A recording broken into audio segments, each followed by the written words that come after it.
I just got back from the grand opening of Dolly's Tennessean travel stop, which opened on June 24th. Probably saw it in the news. Dolly was there herself. What I'd like to talk about today is share a little bit about what I saw at the store, but also talk about what they did for the grand opening that could work for you when you have your grand openings. So if you saw the news, Dolly was there at Dolly's Tennessean travel stop. Lot of coverage, and we covered it in the Nax Daily.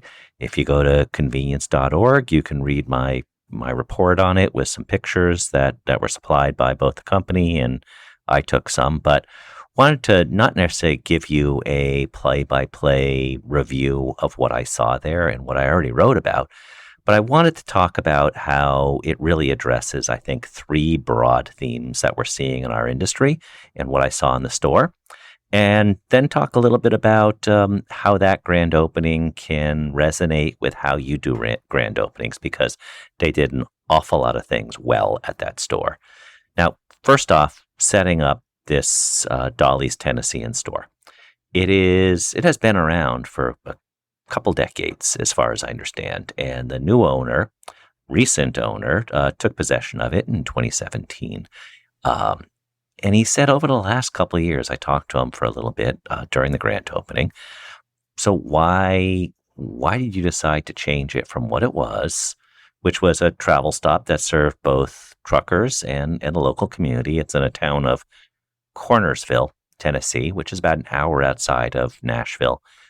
Not a whole lot going around there, although I got to tell you, I ate at this one gas station in Mooresville. Send me a note if you want to go there. It looked like the place had been abandoned years ago. It is great. They had some amazing food inside, and that's kind of what you see in the South. You know, it doesn't matter what it looks on the outside, and actually, it kind of helps if it doesn't look so good on the outside, because you know it's going to be good on the inside. Okay, non sequitur. Let's get back to Dolly's. Talk to Greg, one of the three co-founders, and he had continued to be the owner of the Tennessean. So why change from what you had? And he said, you can really see the last few years in the industry when you're talking about travel stops, where you're talking about convenience stores, that there's been a switch. There's been a switch from purely selling merchandise to really selling experience. And he said, quite honestly, who's the best at hospitality in the world? Not just the U.S., not just Tennessee. He said, Dolly Parton. So that's how the whole conversation started, and why Dolly is now in our business. So next thing we need to do is get her on committee and stuff like that. Get her at the Nax show, all kinds of fun stuff. But so that was really the impetus for why they changed. And while it was the grand opening, I went in the day before, and you could shop, you could buy, you could do whatever. So one of the things with grand openings, as you all know, when you have a grand opening, you don't want to close an existing business and risk having customers that go there all the time find someplace else to go. It was open, so you could walk in. The only time you really couldn't walk in is when they had the special unveiling with Dolly there and some other dignitaries. So there really were three broad themes that I saw at the Dolly's. Number one, no surprise, a focus on food service. There were multiple options for food offers to make sure that you can get whatever you want, whatever you're in the mood for. There was a cup of ambition, which I finally figured out yesterday is a line in the song 9 to 5. Yes, I've heard the song. I just didn't pick up on that lyric. But so it's a coffee shop. It's her own brand. And they also have that tied into, or it's her branded coffee, I should say. And it's tied into also an ice cream shop that existed there. So you can have a place to grab a cup of coffee, a cup of ambition, ice cream, kind of a hangout area, just kind of more of a place for families. Near that was Dolly's Barbecue, and it had barbecue pizza and some of the traditional-ish fare that you might find in a convenience store or a travel center. Then they had a sit-down restaurant. had a buffet, at least for yesterday, for folks who were there for the grand opening. But it also was tied into a entertainment area. And I'll get a little bit more into the entertainment in a bit.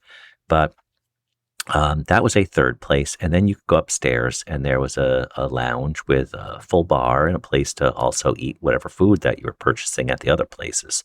So it was definitely food forward. Second trend that I thought was worth talking about is the whole idea of experience. And I had mentioned that Greg, one of the co-founders or co-owners of the concept, talked to me about the experience. And it's the idea of making the stop, what was previously the stop, the destination. And obviously, no one's done it better than Buc-ee's. And obviously, Dolly and team has picked up on what Buc-ee's is doing, because one of her lines when she was at the grand opening, she was talking about, she said, people that come ask me, why are you now in the travel stop business? And she said, well, I didn't want to leave it all to the beavers, which is her way of saying, welcome, Buc-ee's. I'm not necessarily competition, but, I'm thinking about you. So it's proof of concept, and how they might translate more of these into something that is Dolly's Tennessean from the Tennessean name remains to be seen. But it really, really is all about the experience.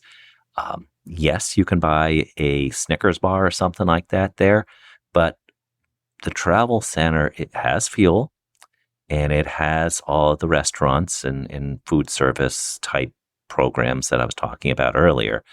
But when you look at the aisles, you do have some snacks, you do have some candy, you do have some other things, but there's an awful lot of Dolly branded stuff. You name it, you can find the Dolly name on it, the Dolly image on it, the Dolly brand associated with it, or butterflies, which have become her emblem. You could even see it like when they had the cannons, when they shot out confetti. There were butterflies. Now, when I'm saying butterflies, not actual butterflies, it was butterfly designed confetti that was hugely on brand. And you saw people afterwards just picking up the confetti because it's Dolly confetti. Why not? So obviously what they're famous for is Dolly. And anything Dolly is moving off the shelves. And it looked like similar to a Buc-ee's, where you see people that are walking in that store, and they're not walking out with a $3 purchase. They're probably walking out with a $30 purchase, if not a $300 purchase. So it's a gift shop that had some other convenience items, plus the food offer. The third thing that I thought was worth sharing is how they are making that location so Instagram worthy. There are multiple points in the store where you want to take a picture, you want to share it online.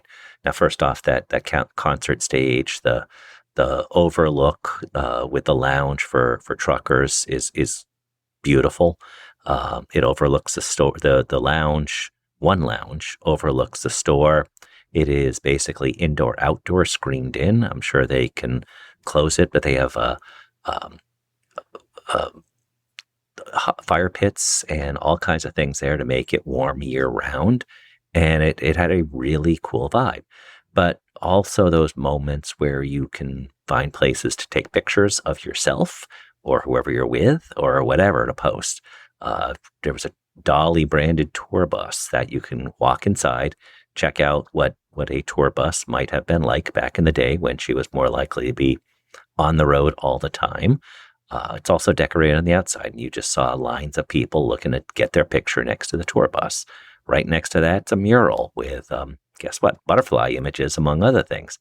Another place where you can take Instagram-ready pictures. There's a dog park that, of course, wasn't called a dog park. It was called Parton Dog Park. And great imagery of Dolly there. Great imagery inside the main store of a chandelier that was essentially made of a couple dozen guitars. I think there were a couple mandolins and ukuleles thrown in there too, but whatever stringed instruments that look very, very similar to guitars. But a lot of elements in there that would just make people say, wow.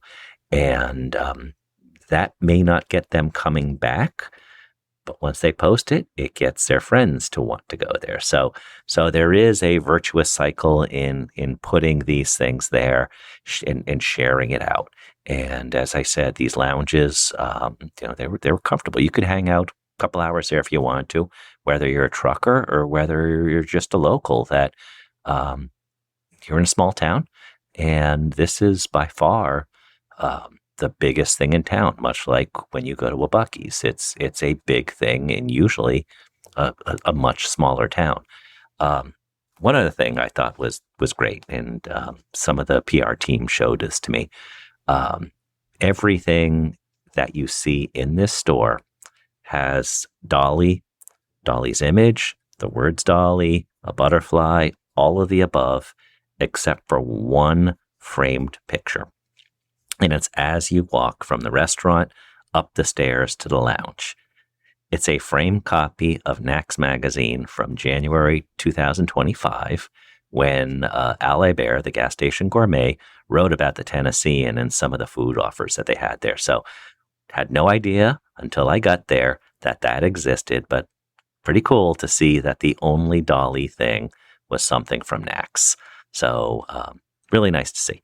So that's it. That's an overview of what the grand opening was like, and thought I'd share a couple moments about, since it's in my mind now, share a couple things about what I saw at this grand opening and what I saw at other grand openings, and want to share what might work for you when you have grand openings to ensure that you get the same kind of coverage that this got over the last couple days. So first off, what makes for a good grand opening? I suppose having Dolly Parton there is a start, but let's just assume that you don't have the ability to get Dolly Parton there. What makes for a good grand opening? What I saw is you want to temper expectations. They didn't promise that Dolly was going to be there. And I think that was really smart because, you don't want to guarantee something that may not happen. She hasn't done as many public appearances the last few months as she has in the past. So rather than saying, she might be there, we think she might be there, we'd love it if she were there, they were fairly flat out in saying that she wasn't going to be there, at least according to news reports and things like that. So I think that probably also helps keeping down a crowd, but it also, I think, tempers expectations. The second thing is thinking about, I've been to grand openings at Wawa, for instance, and what they do that I also think is great, that other groups that have opening receptions, grand openings, is they really make it feel like it's a local event. I went to a Wawa grand opening in Vienna, Virginia, and the whole front row, the first two rows, I think, were VIPs. And typically when you have these grand openings, they're VIPs, and they're people that are councilmen or mayors or congressmen, etc. Not at the Wawa grand opening. They were all people that had been on social media and actively talking about how much they loved Wawa and loved that they were coming to their area. They didn't set it up by saying, whoever is most active on this will make sure they sit in the front row. Again, like I was saying earlier, that would be over-promising, possibly under-delivering if somebody's really active and then doesn't wind up as a VIP. But what they did is their social media team would monitor, and then they would find who was really, really active, and they contact them via direct message or however they contacted them. And that's how they got in the front row. So do you think that those people who are already active and passionate about the Wawa brand would talk about the Wawa brand even more? I would imagine so. I thought that was a really good way of getting local buy-in. The other thing that I saw that was interesting, and it's been one of the evolutions in my time in media relations, is who was there from the media. We brought a camera crew because we're filming an episode that will be showing on the NACS website, probably some other places. We had some pretty good interviews and some things that we want to capture, but there weren't all that many video cameras there. And there definitely weren't all these newspaper reporters. What you would see actually more of is influencers. Our cameraman is somewhat local from Tennessee, and he said, "Oh yeah, that guy's on Instagram. That guy's whatever," and influencers. So it's very interesting to me to see the shift of how media credentials have gone over the last couple of years. We've also seen at the NAC show where we spend more time navigating who is a influencer who is largely talking about him or herself, and who is there to talk about the NAC show and or the products on display. So that's a thing to navigate, but looked like their team did a very good job of bringing both influencers and also bringing the news to those who can't cover it. Now, news budgets are much tighter than they used to be, but if you look at the coverage that was in all the media, there was coverage everywhere. And I will tell you, being a media person there, or being registered as a media person at this grand opening for Dolly's, there were not a whole lot of newspaper reporters there, yet the New York Times did a story on it. So one of I think the great takeaways is that the PR team for Dolly's had a graphics package that was sent out probably within a half hour of the grand opening. Now, obviously, they took a lot of pictures beforehand and had those ready to go and had video B-roll, just things that you could use for your news segment. And then as fast as possible, they pulled together a couple pictures from the grand opening, sent it out in a package. So it was addressed Dear Jeff and was, I'm sure, addressed Dear New York Times, etc. And everybody had the same information. Now, obviously, I had a lot more insights than somebody from the New York Times who wasn't there, but we both covered it. So when you're thinking about grand openings, I think that's also something that you want to think about. Another thing, obviously, and I probably should have led with this, if you don't have the resources or the skills to do something, hire it out. Obviously, they had a terrific PR team that they contracted to do all these things, to make sure all these logistics happened, to make sure exits were blocked, entrances were blocked, all these other things, because there were an awful lot of people for this ribbon cutting that was out by the forecourt. And obviously you can't have cars coming in and out and things like that. But they anticipated just about everything you could anticipate, besides it was pretty hot. But I think they also anticipated that because it looked like there was some supplier partners that had lots of cold beverages on hand. And they also had some branded paper fans that you could fan yourself, which I think was also pretty clever when you're thinking about it's late June in Tennessee. So they thought through a whole bunch of things. The communications afterwards was really, really well done. The other thing I thought was really well done was the whole idea of scripting things out. Now, obviously, Dolly knows what scripting is like. It doesn't mean that she was intimately involved in it, but you could just see that they had pre-staged where they were going to put their cameras, etc. There were pieces of tape down, and when it came time to move cameras in place and do these certain things, it was not like they had to spend 20 minutes or an hour to set up lights, to set all this other stuff. It was, here you go, roll it out, hit your mark, just like what you do in a convenience store where if something's on casters, how do you move it out? How do you set it up? So I thought that was terrific. So how can you execute? I think I already covered a couple of those things. As I said, number one thing you can do is you got somebody that you think people want to be there for, then tie that in. It doesn't have to be Dolly Parton. Cohen Markets in Pittsburgh used to, for their grand openings, would have this guy. I think his name is Pittsburgh Dad or Pittsburgh Guy or something like that. And he apparently is super popular on social media. just as a really good persona that people just love. You have somebody like that. It doesn't have to be a national celebrity, but just somebody that makes somebody say, hey, I'll show up at the grand opening. And then how do you make the grand opening memorable? Beyond the ribbon cutting is very important to you, but what is important for everybody else there? And it starts with the pictures. It starts with some sort of thing you can come back with. There are plenty of people at this grand opening that had driven hours. They were there to see Dolly. They saw Dolly, but they were going in with the expectation that they might not.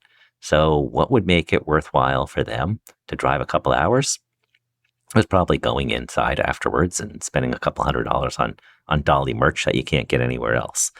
The other thing I would suggest is not to use the New York Times again, but the PR team that I worked with, they treated me like I worked for the New York Times. And, that's the same thing you do with your customers. Treat everybody like they're special to you.